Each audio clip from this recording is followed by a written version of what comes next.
Authorities in Utah have revealed new developments in the investigation into the killing of political activist Charlie Kirk. On Thursday morning, officials confirmed they had recovered the weapon believed to have been used in the attack, a high-powered bolt-action rifle.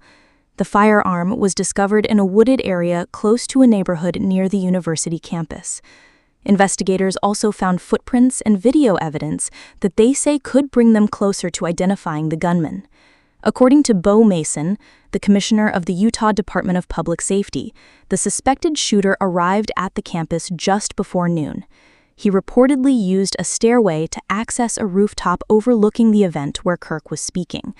After the shots were fired, the suspect jumped from the roof and escaped into a nearby residential area. Despite hours of searching, no arrests had been made more than 12 hours after the incident.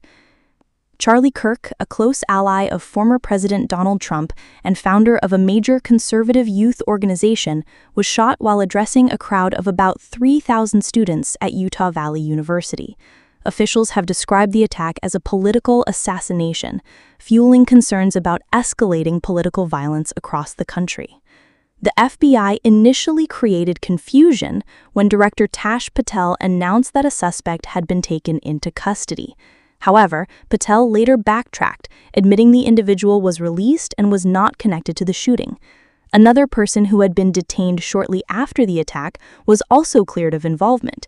This reversal added to the growing criticism of Patel, especially as he faces lawsuits questioning his leadership style and priorities. Lawmakers in Washington reacted with a mix of grief and division. A request for a moment of silence in the House of Representatives quickly turned into partisan conflict, highlighting just how polarized the nation has become. Meanwhile, online platforms were flooded with messages, some offering prayers, others condemning political violence, and many pushing sharply divided narratives. False claims also spread widely on social media. A Canadian man was wrongly accused of being the shooter, with thousands of posts linking him to the crime. The rumor appears to have started from an account impersonating a U.S. news outlet, once again showing how misinformation can escalate during national crises.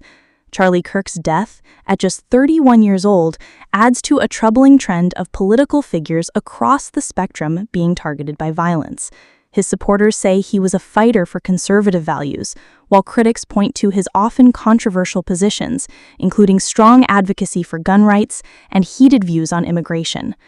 This tragic event has left the nation shaken, reignited debates over security at public events, and intensified the call to address the normalization of political violence in America. Investigators continue to search for the shooter, described as a man of college age, and are urging the public to share any information that could help bring him into custody.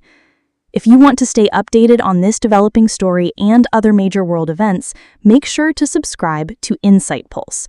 Your support helps us bring you clear, detailed, and unbiased updates on the issues that matter most.